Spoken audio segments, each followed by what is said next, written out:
All right, we started recording. All right. Again, Karen Gardner-Young from the City of Green Acres. This is the City of Green Acres Transportation Element Workshop.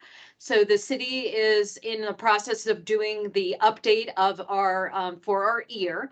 And we felt based on our demographics and based upon Palm Beach County general changes, population, we felt it was probably made sense to review almost every element that's within our comprehensive plan. So we've been doing a couple workshops. I had one last week with some parks individuals, and I felt transportation really isn't an individual item. You know, we can't, traffic doesn't stop at borders. So I felt it was real important for us to hold a workshop and get opinions from the stakeholders. This meeting, really the intention is for us to hear from all of you on, you know, good, bad, and ugly. I'll put it that way. What you think Green Acres could do, what you think Green Acres is doing good or bad, what trends maybe you're experiencing that Green Acres should take into consideration. So it's really more for me to listen than it is for me really to talk. So I just wanted to start it off, just kind of give you the intention. I did have in the agenda a couple of questions. If we get stuck, knowing this crowd, I don't think we'll have any problems in being able to talk. So, you know, it's going to be kind of free flowing. You know, so again, just kind of keep in mind that this is really, you know, for us to update our element. What should we be including, not including? You know, again, everybody has a different view of looking through the glass, as I say, when it comes to transportation. So the first thing I want to start off, because we do have different groups, I'll start off, as I said, I'm Karen Gardner-Young. I believe I have Carlos is the other city employee. Carlos, would you introduce yourself? Hi, good morning, everybody. Carlos Cedeno, Public Works Director. And I will then go, I'm going to try to do the groups and then you guys can kind of figure out on who's going to talk. I'll start off first. We have the TPA. I see Valerie is here. Why don't I start up with you, Valerie, and then if you can have your group introduce yourselves. Hi, good morning, everyone. Valerie Nielsen, Interim Executive Director at the Palm Beach TPA. I'm actually a resident of Green Acres, so playing double hat, but I'm here with some of my team. Do you guys want to introduce yourself? I think I saw Valentina and Andrew.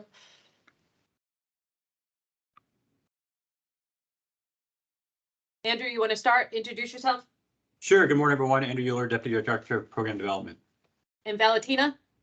Hi, Valentina Facus, multimodal transportation planner for multimodal development team at the TPA. Great. And I see Tom Lanahan. Why don't you introduce yourself?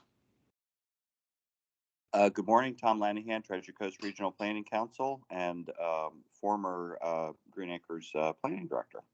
Tom, anybody else from your group or you're it? Just me. Okay, sounds good. The next I have is Fdot, Florida Department of Transportation. Someone want to take the lead for me? Hi, I'm Maria Naya Yates, and I work for Traffic Operations, Traffic Services. Good morning, this is Veronica Altuve. I'm the Pedestrian and Bicycle Safety Specialist for Fdot in Traffic Operations, Traffic Services. Anybody else from Fdot? Yes, good morning. Trying to turn on my camera, but it's not coming on for some reason. This is Melanie Straub. I'm the Operations Program Engineer. I'm on here in behalf of Eduardo Caballero. He couldn't make it today. And we're in the District 4 Operations Center in Palm Beach County. Great. And Melanie, your camera is now working. Okay. We can see you. Perfect. Palm Beach County. Should we want to take the lead maybe? I saw he put a note in the chat that he couldn't hear anyone, so maybe they're having technical difficulties. Anybody else from Palm Beach County? Yes, I'm from Palm Trend. Oh, Palm Trend, great. David, is that who's talking? Nope, Bruce Guyton, Senior Transit Planner. Great. Well, great to have you.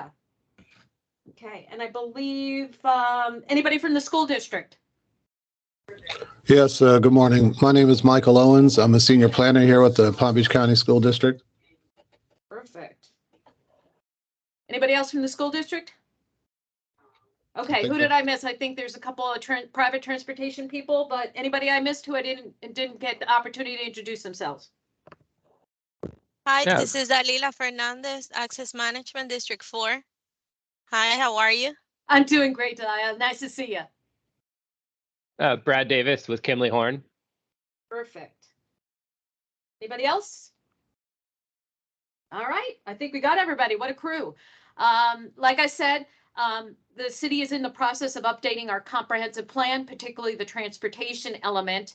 So I really wanted to get a feel, you're the stakeholders, you know, obviously FDOT's got our, you know, Lake Worth Road, JOG is Palm Beach County, you know, Valerie and Tom, you guys encompass the entire county. So, you know, if you were in my shoes, and you were updating the comprehensive plan for the city of Green Acres, what issues, concerns, policies, anything that from your perspective that you think that we should consider, and for those who don't in that process, any trends that you're seeing that obviously the city of Green Acres should take into consideration. So I don't know who want to take that step off the cliff. Perfect, Valerie, you go ahead. So I would say that obviously the city of Green Acres does have its challenges because a lot of the roadways aren't owned by their major arterials that are crossing the city there, you know, with Forest Hill, JOG, these different roadways. Hold on. However, I opened it with. no. Yeah. Okay. So open somebody it with where Microsoft, somebody you're talking. don't open it with Chrome. I'm gonna mute them. It was, but so. I would say that Green Acres is also a very transit dependent community, but also a lot of people walking to transit, to jobs, to schools. And I think that pedestrian and bicycle safety is a challenge and should be a priority. In terms of policies, I would recommend that the city adopt a complete streets policy. I know that it's in the element in terms of kind of the language of it, but like a more formal policy to make sure that it's really being considered in every land use decision and every transportation decision. And also a Vision Zero policy and potentially a Vision Zero action plan. And this is something we've been encouraging. We have a template for at least the policy for both of these. And we have about 7 municipalities, 6 or 7 that have adopted. Actually, Wellington, I can share with you theirs. They're adopting theirs on July, both of those, complete streets policy and Vision Zero resolution, with the intent to do an action plan on July 12th. So we can share those examples. A lot of your neighbors have them. Village of Palm Springs has done this. Boynton Beach, just a lot of municipalities around the county, and we have a lot of resources for it. But what this does is that it raises the awareness, makes a formal commitment to really think about it on all fronts. But also right now there's a lot of funding for Safe Streets for All grant, about $1 billion a year. And we're trying to get our municipalities to pursue that. And some of that funding is for planning and for municipalities that have adopted Vision Zero policies. So you can actually get funding to do a Vision Zero action plan. And what that does is that it looks at more at the ground level. How are we going to address, where are our issues, and how are we going to address them in the sense of education, engineering, encouragement, enforcement, and evaluation. So you create like a plan, you look at the data, which we can share, but then you see where are these issues and how can we potentially tackle them? Are there any other grants or things that we could potentially use? For example, if we're having a lot of bicyclists being hit at night in this one area, maybe we can get a grant for our police officers to have bike lights in their trunk. And then if they see someone riding at night, they can give them a light and say, hey, it's the law to have a light. Here you go. You know what I mean? Like different tactics, but it's more at the ground level, because at the MPO level, we adopted a complete streets policy, but also Vision Zero resolution. And we have a plan, but we don't have, we're just a planning agency. So we don't own anything. We don't operate anything. We don't have law enforcement. So we're just kind of educating everyone and trying to encourage them to do the things that are more boots on the ground and more focused on their community. So those 2 things are things that I would do: Vision Zero resolution, complete streets policy, and then if you want to take it to the next step, a Vision Zero action plan, and then also a mobility complete streets type plan. So, and that's something that the TPA can help be a funding partner as well. And that's really looking at those opportunities and teeing up the projects that could be that the city could apply for or pursue with TPA grants. So you identify the network, where are there gaps, and then what are the projects that we could potentially pursue and have in the pipeline to go after TPA's annual grant programs. Gotcha. All right, great, thanks. And I may partake of that. I'm sorry, anybody else saying? Did I interrupt? I think the point you make, Valerie, which is a great point, which is a lot of the roadways obviously are not owned by the city of Green Acres. So I'm going to look to the county and to Fdot and tell me, are there any trends or anything that you're implementing that Green Acres should be aware of? You know, are you, and I'm throwing out, not saying that it is, you know, are you more restrictive on allowing accesses to your roadways because, you know, for whatever reason? I'm just using that as an example. So is there something along either the county or the state in which, you know, you would like Green Acres to consider as we're doing development, because obviously you don't have control over land use? So I will, anybody from the county or from Fdot like to address maybe that or give me some guidance? Karen, I'll jump in, again, just in the sense that the TPA does plan the transportation system as a whole, but we directly prioritize dollars for the Fdot roadways. So we can give the county and the city grants, and the city might initiate the request for an improvement on an Fdot or a county roadway or their own roadway right away. So that could be a city initiated request. However, for the Fdot roadways, I will say that we are getting ready to, we did identify Forest Hill and Lake Worth Road as enhanced transit desires corridors in our last long range transportation plan update, and we're planning to study those in this next year to identify pedestrian and bicycle improvements and enhanced transit improvements in terms of where would enhanced transit stations go, transit single priority, and what would that enhanced transit service look like. And as part of that, we'll be doing an equity health analysis along those corridors. So it does overlap with Green Acres. So we'll be working with Green Acres in that effort, and that's going to be kicking off soon over the next year. And we're also kicking off our 2050 long range transportation plan in early 2023, which will be a huge effort on what's the vision of our transportation and land use over the next 25 years. So I just wanted to throw in that extra plug too, because those are other initiatives that are about to get started that are related to transportation, land use, and Green Acres. Gotcha. Great. Thanks. I appreciate it. Hi, Karen. I'm sorry. Go ahead. Hi, this is Bruce with Palm Trend. Uh-huh. And we do work very closely with the TPA and Valerie on many projects. They're doing a very outstanding job. Palm Trend is also initiating a bus stop improvement plan. We're in the very preliminary stages. We'll be improving many of our bus stops around the county. We'll be putting out more, sometimes we refer to it as street furniture, shelters, benches, and we gave a PowerPoint presentation to the Palm Beach County League of Cities, and now we're reaching out to the municipalities, seeking an opportunity to come in, make the presentation, get input, so that this would be a collaborative effort on the part of not just the county, but the municipalities as well. And so, speaking of which, we would love to make arrangements to come speak to the Green Acres City Council at some point as well. But that is just an overview, but certainly we can give you more details off of this virtual call. Well, Bruce, I'd be more than happy to, you know, obviously talk to the city manager. I'd be happy to be the connection to ask her. You let me know, you know, just contact me. Let me know when you feel you're ready to go for what meeting you'd like to try to attend. Is it a June meeting or whatever meeting?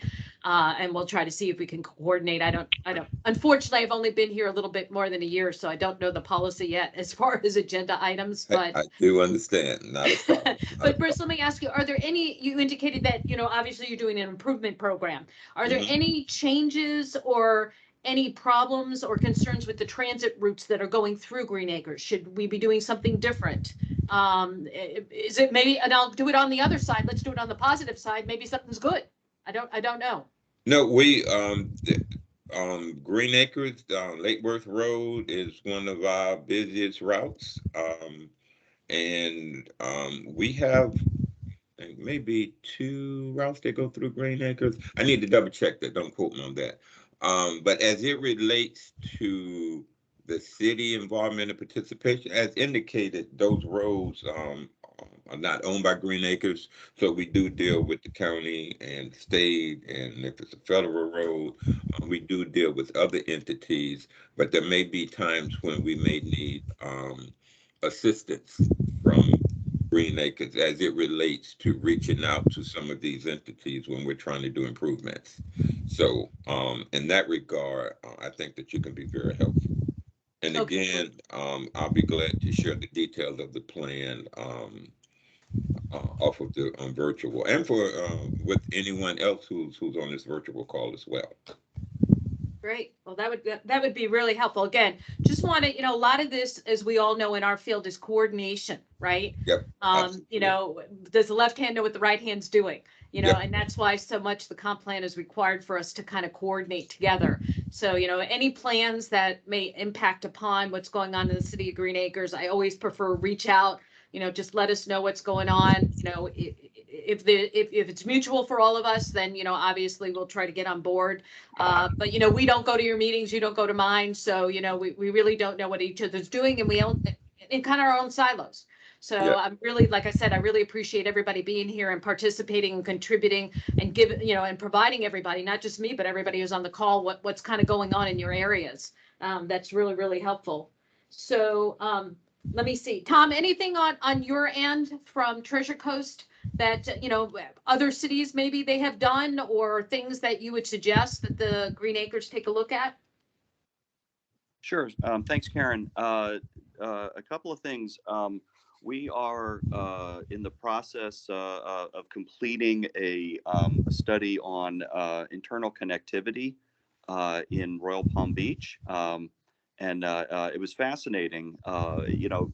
This is where you look at, okay, what are the existing path and sidewalk systems in neighborhoods and things like that. And you identify those locations where, you might be 200 feet apart from one side of one neighborhood to one side of another neighborhood or something like that. And a little sidewalk connection opens up enormous access to parks and schools and transit and things like that. So I think that would be something, worth doing in the city. As subdivisions get built, typically they're looking internal to themselves, and then they may have 1 or 2 connections out to the world. But from subdivision to subdivision is one of those things that doesn't always get picked up over the years. And just a historical note, I know way back when, and I think it actually came down while I was working there, but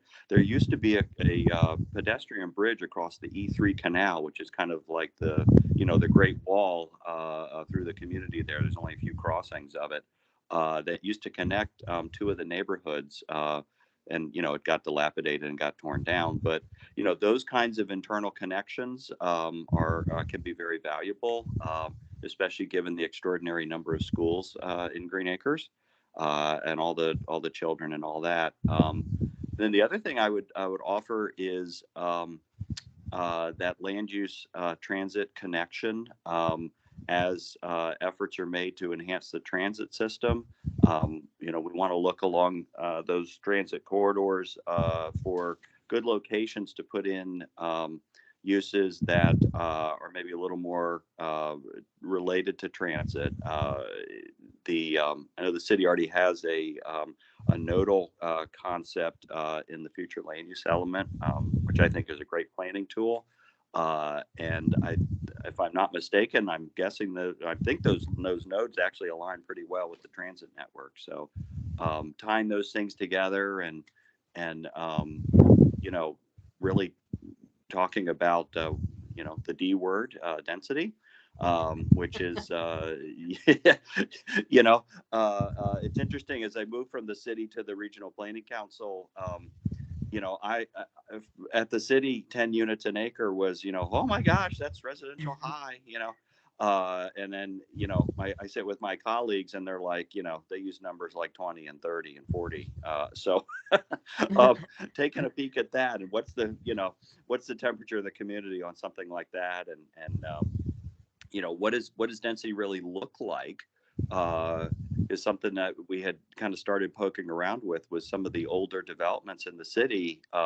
What actually was their density? And it's higher than people think that it is. Just because all density doesn't look the same, all density doesn't work the same. So so on the transit supportive land use thing, I think we're going to be working with the TPA on studying those corridors. So we'll be, if we start that effort, we'll absolutely be in touch with all of our city friends along those routes there. So that's it for me. Great. Michael, I know you're with the school district, so give us some insight on your end on transportation issues or things that from a city perspective that again we should consider a policy objective or action plan or anything you can provide us with. Actually, during this whole meeting, I'm struggling with trying to figure out what I can contribute to this effort. Insofar as school district is concerned, yeah, I mean, obviously, as long as they're pedestrian paths for our children to walk to and from school, and as long as we have adequate roadways, which we do for our transportation department, I think we're fine. I can co-sign on what Tom was saying about the pedestrian or the enhanced pedestrian access. It's always good to have viable hardened pedestrian walkways. We'd always like to see that enhanced no matter where our schools are located. And we do have quite a few schools within the municipal boundaries. I mean, I haven't had a chance to talk to our transportation folks. I don't see any issues with regards to accessing either roadways owned by Green Acres or those owned by the county or FDOT. So Valerie, I see you have your hand up. You're on mute. Yes. I wanted to just mention I don't know if there's something that can be done in the transportation element, but an issue as a resident and access, and it's related to a school. So I used to live at the Riverbridge community off Jog and Forest Hill. It has an access on one side to Forest Hill on the south side, and there's a missing sidewalk connection in the development. It's probably like 10 or 15 feet.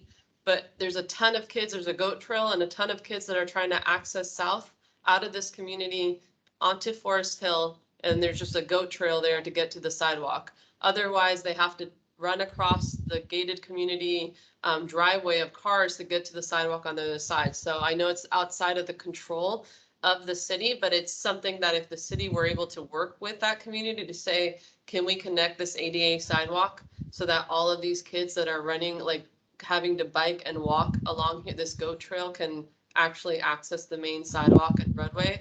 That's on that end. On the other end, which goes on to Olive Tree to Jog, one of the reasons I left this community was because of the horrible situation with the school and access and traffic, because the cars, the kids, the people, the school is like right behind the neighborhood, like literally probably like 20 feet. But there's a bush and no access to the school itself. And so the cars back out onto Jog, sometimes 3 cycles of a light to get out of the neighborhood. And then they have to turn left on Jog to go north and it creates a huge traffic jam on Jog to turn left to go over to the school. And it's just a huge nightmare. So I know that the school does a walk to school day every month from the McDonald's, and I walked with them. It was about a mile or so of a walk. The sidewalk's super narrow on Jog.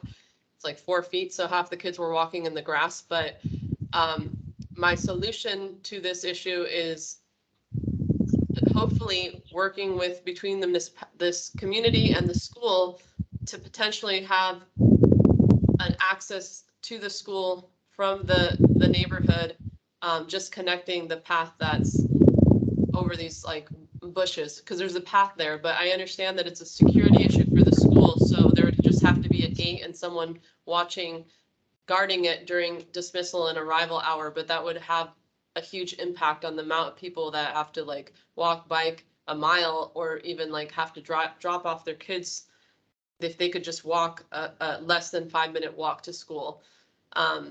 So that's an issue. The TPA worked with Green Acres, and that this project is going to be implemented soon to create the Dillman Trail behind this community, which is going to access it's from Forest Hill to the school. It's going to provide a path back there. But I don't know about like the access to the school itself, and a lot of people go out into that grassy area and just like walk around. So there will be like a path, but it's working with the school, the Riverbridge community, and the city to fix a simple issue, but trying to connect the dots that's creating a big issue. I assume you're talking about Okehili, Valerie? Yeah, I was trying to pull it up when I Okehili Middle? You keep no, you just said- it's an elementary school. That's off. Or you talk about Liberty Park? No, it's just hold on, I'm trying to pull up a map. It's Cholly Lake Elementary. It's the southeast corner of Cholly Lake Elementary to the internal roadway inside the Olive Tree PUD. Cholly Lake, okay. If you look at the back corner of the school, it literally butts up to the road, the right of way for that private road inside there. And just to share, we did some, when I was there at the city, we did some studying of that issue. And at that time, there were 200 kids from that neighborhood that attended that school. And the idea of how they were supposed to be able to walk to school was to go out the gate of their neighborhood onto the, as Valerie said, skinny sidewalk on Jog Road up to Dillman and then all the way back to the school. About the longest way you could possibly go between the two places. And we tried to get that connection done. I would say it's worth another go because that was many years ago. And we couldn't overcome the HOA challenges there, liability concerns and whatever. You're right. There was a pedestrian connection to the residential, from the residential to the school. And yeah, you're right. There was some controversy and it was shut down. But there is the pedestrian path out there and there's a gate, but it's been closed for quite some time. All right, that's great. Well, it gives me an idea. Certainly I'll take a look. Tom, Valerie, Michael, thank you. And Michael, I may be in touch with you. I don't know, we'll see. Okay. But appreciate the heads up, especially Valerie as a resident. To the point of moving from this neighborhood because of the issue. Sure. So. So I'm going to pick on Brad right now. Brad, you, Kimberly Horn from private sector. Anything, trends you represent other cities or, anything from a transportation perspective that would be beneficial to these stakeholders that you could provide us with?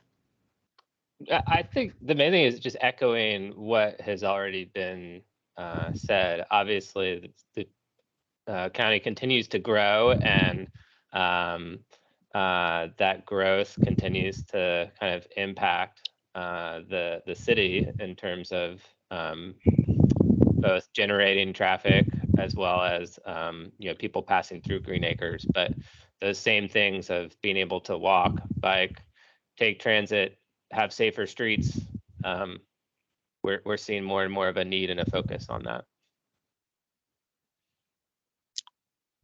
Okay, then. Yeah.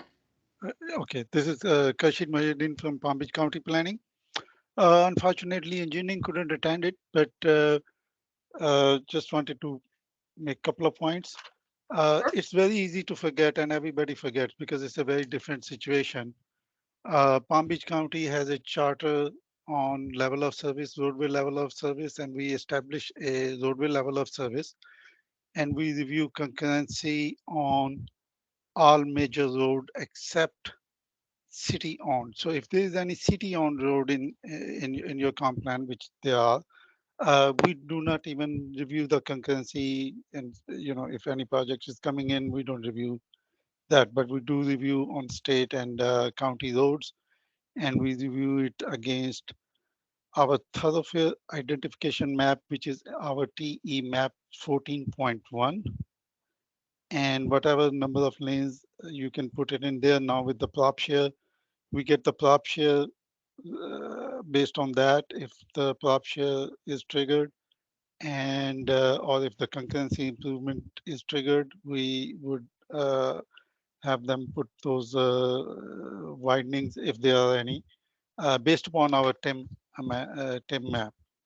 So keep that in mind.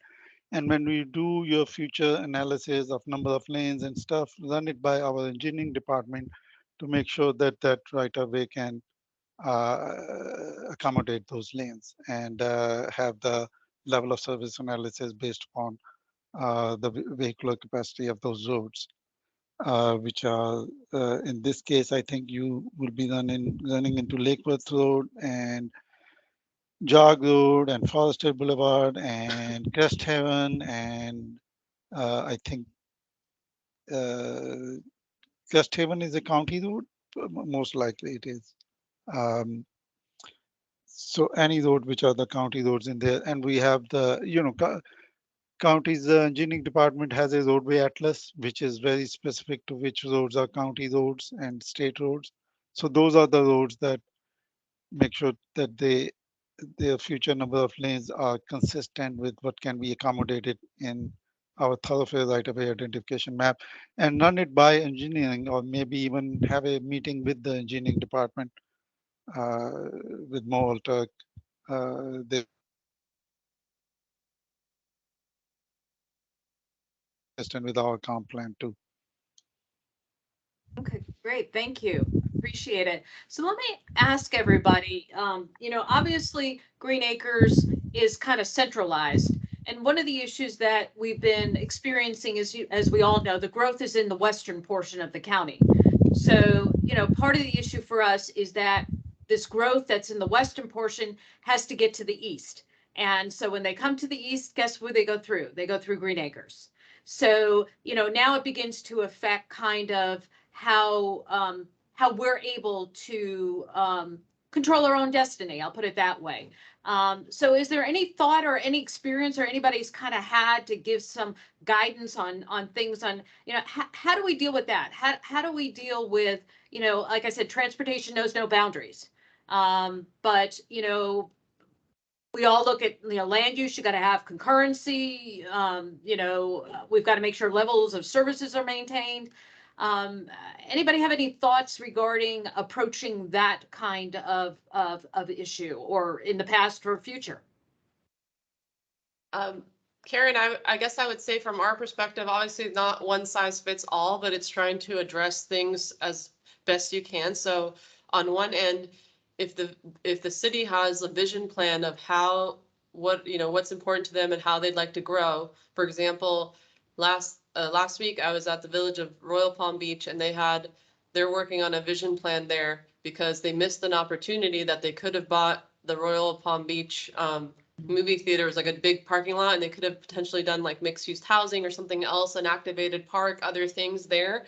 They missed that opportunity and something else came there, but they realized that we really should have a plan versus just approving, storage units or whatever piecemeal when things come up, so that we have a vision of where we want to go. That's on that side. In terms of traffic getting worse and more people coming through Green Acres and on these arterial roads, we only have a certain amount of right of way, and they're pretty wide already. So more and more people coming and driving in their cars, it's a geometry issue. The right of way is going to get filled because the cars take up a certain amount of space. So that's where we're looking more long term on if we are able to at least take some of these trips off the road in terms of creating a comfortable and safe and connected walking and bicycling environment as much as we can, then a lot of these trips, sometimes even internally inside of the city, are just 1 to 3 mile trips. People are going to Publix, they're going to their friend's house, they're going to drop off their kids, they're doing whatever they're doing, and they're just creating traffic because they're like around and doing things. So for example, the traffic jam that occurs every single day on Jog Road and Olive Tree because of that school. So if that people could walk there, then it would help alleviate some of that because there's no traffic there the rest of the day. So kind of trying to approach it on that sense in terms of a plan. In terms of, we're also looking at the geometry issue in terms of moving at least some of the people in a different way, in enhanced transit. To do that, we need the transit to be frequent, reliable, and equal or better to your car, so that we're not just taking the people that have to ride transit, but also getting some of the people out of their cars and into transit, so that there's taking up less of that geometry, because you can fit a lot more people on a nice bus than everybody in their own cars. So there's different moving parts, and it would be great to continue working with the city and the county and the FDOT on these efforts, and that's the role that the TPA is playing. However, it is a kind of a longer term, not at one magic wand. It takes time, but at least it's all working together when those opportunities arise and trying to have those small wins.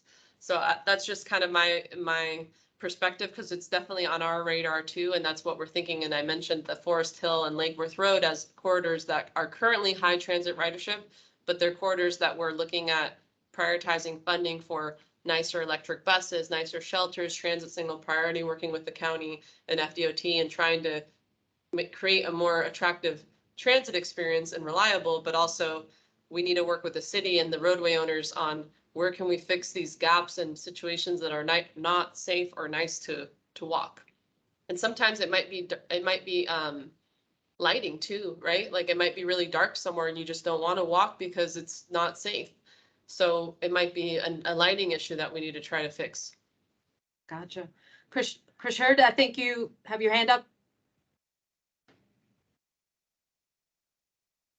You're on mute. You're on mute. There you go. Yeah, and really thanks to TPA's effort on Lake Worth, we had an extensive, we were involved. We had the walk with the TC Ontario Coast and all that kind of stuff, and we looked at and tried out, there was those charrettes that we were involved for 2 days at the community college, and we saw there were different interests. Like Palm Beach Community College wanted to see more speed on the highway, more capacity and all that stuff, because they are planning to expand and all that kind of stuff. Whereas Lake Worth and especially Military Trail in that area, oh my God, there's so many bicycle pedestrian. That's some of our prime spots for transit and for pedestrian and bicycle. And Military Trail had like 4 feet sidewalk near Forest Hill. My God, I mean, people have to sometimes get off just when you have 2 people coming from the other side. So we tried, we met actually DOT secretary. We went to Fdot District 4 office when they were doing the Military Trail. These are things trying to expand that sidewalk and bicycle. But those are the things, these are the prime corridors for pedestrian and bicycles that we have in the county. Congress, Military, and Lake Worth, and to some extent Forest Hill also. So definitely any plans, pedestrian bicycle improvements in there, and transit is very heavy on Lake Worth, and Military and Congress are prime. If we can enhance the transit, just like we did in US1, 15 minutes headway and heavily used transit over there, longer buses, and still, people are always on those bus stops because that's how the land uses are in this area, especially your Military and Congress are very prime. whatever we can do to improve the transit over there, increase, just like we did in US1. And Palm Trans is here, and they develop transit development plan every year or two. Of course, there is a constraint on the budgetary constraints, what they can provide to the maximum extent possible, and they are providing to what the maximum extent possible based upon the budgetary constraint and based upon our large county, 2,000 square miles, and a lot of interest, especially in the western part of the county for the transit. And they do their best. They are here on the, they can tell you, I hope, and it's always there, and we point out always to Military Congress and Lake Worth corridors for any opportunity of enhanced transit, just like we have it in US1. US1 can use further too, and hopefully the best option for that will be that if we can get this commuter rail on that line, that will help so much in US1 corridor. But yeah, those are some of the long range So plans. let me ask, again, the point is, again, road's not owned by the city, so Fdot and county have jurisdiction over curb cuts. So let me ask you, if we're talking like Valerie wants, Vision Zero, obviously we're looking at pedestrian safety, bicycle safety. The less, access you have on the road, the less likelihood of somebody getting hit. Are there any plans on the county or Fdot or any restrictions regarding, accesses to your particular roadways for the safety reason? I'm just giving an example. There might be other reasons, but if not, if the city wanted to implement something like that, what would be the reaction from your organizations? Hi, Karen. This is Dalila with FDOT. Regarding access to private development, we have the access management spacing standards that we follow for every DOT road based on the access management classification of every road. And so we would always want to basically meet the standards for every single project. Sometimes that is not possible, of course, but that should be a starting point. And so, obviously safety is always a point that we look at when reviewing access for all of these private developments. As to like a new plan or anything new that after you left, nothing new has developed, like we're been reviewing access basically the same way, trying to follow the access management spacing standards. But I do have, and I don't want to deviate from the point that you're discussing now, but I do have a couple of points regarding access. So I don't know if you want me to come back later. No, go ahead. So, well, basically, number one, that we would really appreciate that every single site that is being developed that is adjacent to FDOT right-of-way is required to come to FDOT for access review. Even if they're not requesting direct access, meaning that they're accessing through a side street. The second really important point would be cross access.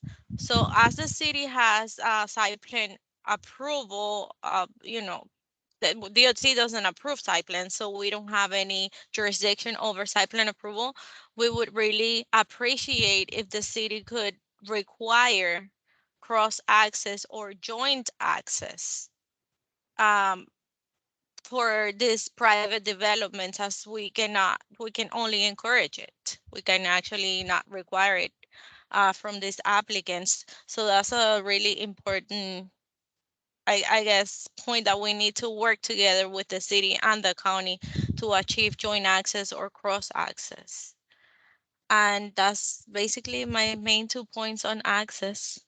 Great. As a matter of fact, I have a development that's doing a joint access, and the access is already there, and I said, still going to Fdot. So right. I'm with you. I'm with you on that one. I guess what I'm Karen, asking is, I know we're regular. I'm sorry, Melanie, go ahead. Oh, no. Sorry, go ahead. No, you go. I was going back to your original comment on, so we at DOT have adopted Target Zero, which is similar to the Vision Zero that the TPA has mentioned, and we actually work pretty closely with the TPA with their recommendations as well. But I put in the chat some of the resources that we have, including some sub-grants, what our safety plan is. There's some resources as far as engineering of some of the lower hanging fruit projects that we're doing, some of our pedestrian improvements and bicycle improvements. So there's some resources there as you're developing your plan that may help you formulate some of the things that you can do to address some of these things that are being brought up. So I just put that in the chat so you would have it. Great, thanks. Karen, I would like to mention over the year, we have seen also that, and this to the legislators, you know, that development, that should not impact the development much. So DOT, we have seen the access management. It's very difficult for DOT, it seems like, to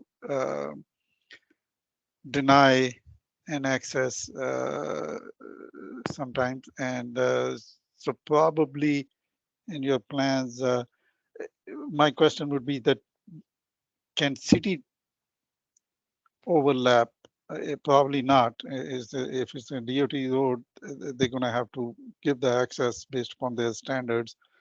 I don't know if city on top of that, from land use perspective, can require something that, hey, in their comprehensive plan, that, hey, you need to have a cross access, or you need to have, you know, those things. If you guys can do something on top of DOT's, I mean, DOT is going to grant access, doesn't matter, you know, what. And so Obviously more restrictive, right? yes, that's what I was referring to. Can city be more restrictive in there? And it's an interesting one, which is why I asked this question, because I mean, we're regulatory, right? I mean, we follow the regulations. If you meet them, you know, do we have discretion to deny it? But what I find is that, you know, if I have the ability to be more restrictive, I can then be much more focused on the uses that I may want, right? I mean, it may be, you know, right now, if Lake Worth Road has overcapacity, enough capacity to do an intense project that we don't want, I don't control the road, right? So I have no ability unless I can work with Fdot or work with the county and say, look, if the city doesn't want this use, even though there's capacity, is there something that we can do to work together? Because then I go back to Valerie's point, which is we can't implement a vision we have because the factors are not within my control. Does that make sense? Yep. So I'm trying to figure out what, you know, whether there's anything that we can do. I'm kind of the opposite of what Valerie is saying, is that, you know, Lake Worth Road has so much capacity to address what's in the west, which is nice, but I don't want to have all that intensity in my jurisdiction, but I don't have control because the capacity is there, and the private developer comes to me and says, sorry, here's my letter from the county, here's my letter from Fdot. And I'm like, okay, you know, and again, you know, some things I just, you know, if the zoning's right and the and the land use For is right, example, listen, you know, all for I can do is example, do the site plan. Sorry, go ahead. so for example, some cities on top of county look at the relationship between land use and the traffic. So we have a policy where they have to, a land use amendment coming in needs to look at short-term and long-range impact from the land use change on the transportation network. And if they don't pass that, they don't even go forward to the board for consideration. Some cities have duplicated that policy in their comprehensive, others haven't. I don't know where you guys stand in your land use element for regarding that kind of an analysis, but it all has to work together, you know, the infrastructure and the land uses and all that together. Same way, city can be definitely, if they can be more restrictive and you know, in their land use decisions, that is all up to the city. Yeah. But if somebody comes in for traffic, we have only charter on the traffic. We have to look at the level of service and maintain the level of service and make sure that the level of service does not get affected, because the county voters gave us that authority to look at the level of service and don't exceed. So we have to do that, and then the land usage decisions are beyond us in the city. It's all up to the city. And you're absolutely correct. When we have a land use amendment or a rezoning, the city has a lot of discretion. But, if they have the right land use and they have the right zoning and they're just doing a site plan, I'm more regulatory like you are, do they meet the code requirements? And if they do, I don't have a lot of discretion to say no, unless there could be, like I said, is there some way Something that in your we work code, yeah. together? Again, if I can express what the city's desire or vision is, how do I get everybody on board to help me get there? I guess that's kind of what I'm trying to figure out. And communication and cooperation is the first step. I get it. Karen, I'll at least, I guess, going back to the same point I meant before, if you have a plan, you can at least, and a policy, at least you can point to it. Even if it isn't your road, you can say, well, it's our policy that equity and access for all is a priority. So, you have at least an overarching thing that you can point to. In terms of the land use, I think that, the thought process of we can't approve this housing or we can't approve this more like dense development because it's going to bring more cars on the road, because of the level of service. The roads are already huge and they're going to get full regardless on that thought process. So if we continue to sprawl west, all those people, just like you're saying, they're cutting through and have to get through Green Acres to get to the Turnpike, to get to I-95 and anywhere else. So it doesn't solve the issue. If you provide more workforce housing and more mixed use development in the city, then those folks actually feeds the transit system, and then it gets more and more people off the road in a different system, in a more walkable and accessible community for all, which is what we're trying to achieve, is more on various fronts. So it's, that's the thought process that we're trying to get over, and it's a challenge, because I know the economic development community is also frustrated with that. Like, we can't approve this building because it's going to bring more cars on the road, and it's like, but we need to get the housing and the jobs, and at a certain point we can't only think about cars, and we have to start thinking about how do we move those people in an efficient and reliable, at least some of the people on transit. And so it feeds the transit system too. In terms of reducing access to roadways, I wouldn't recommend that. Palm Beach County has a complete streets, or sorry, FDOT, as you know, has a complete streets policy. This is a very transit oriented community that's transit dependent. Obviously, I-95 and major thoroughfares of that sort, people can't be walking on those roads, but Lake Worth Road, Forest Hill, Jog, these are high transit ridership corridors with a lot of people that need to walk and bike and get places. So I think that it's more about increasing the access to the roadways and from the developments to really create that connected network.